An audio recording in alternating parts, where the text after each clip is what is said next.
बहुत समय पहले की बात है। एक बार गांव में एक बूढ़ा व्यक्ति अपने परिवार के साथ रहता था। बूढ़ा व्यक्ति रोज सुबह जल्दी उठकर भगवत गीता पढ़ने के लिए मेज पर बैठ जाता था। उनका पोता दादाजी का प्रशंसा करता था और अपने दादाजी जैसा बनना चाहता था। इसीलिए पोता दादाजी की तरह सब कुछ करने की कोशिश करता था।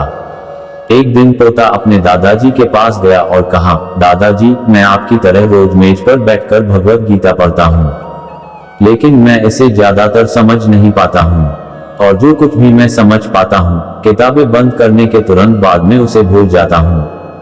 अगर मैं जो पढ़ता हूँ उसे भूल जाता हूँ, तो भगवत गीता पढ़ने से मुझे क्या लाभ होता है। तब दादाजी एक कोयले की टोकरी पकड़े हुए थे।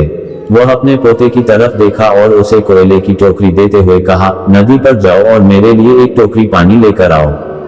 दादाजी ने जैसा कहा, लड़के ने वैसा ही किया, लेकिन जैसे ही वह घर पहुंचता, टोकरी का सारा पानी निकल जाता।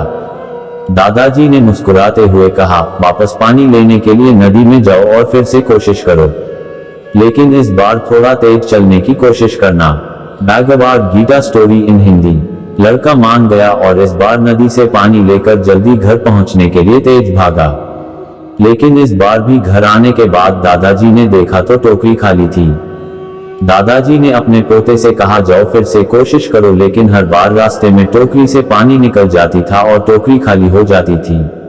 लड़का थक गया और अपने दादाजी को कहा, दूर नदी से टोकरी में पानी लाना असंभव है, मैं आपके लिए पानी से भरी बाल्टी लेके आ सकता हूँ।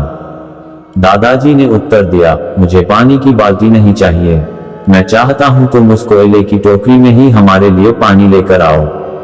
जाओ फिर कोशिश करो। लड़का जानता था कि यह असंभव है, लेकिन उसने अपने दादाजी के बात मानी और फिर से कोशिश की। इस बार लड़का जितनी जल्दी हो सके दौड़ा, लेकिन फिर से टोकरी खाली थी। लड़का थक गया और उसने अपने दादाजी को कहा, ओह दादाजी, इस टोकरी से नदी से पानी लाना हमारे लिए असंभव है। दादाजी ने उत्तर दिया, तुमको लगता है कि यह असंभव है, लेकिन जरा टोकरी को देखो। लड़के ने टोकरी की और देखा कि टोकरी बहुत साफ सुथरी दिख रही है।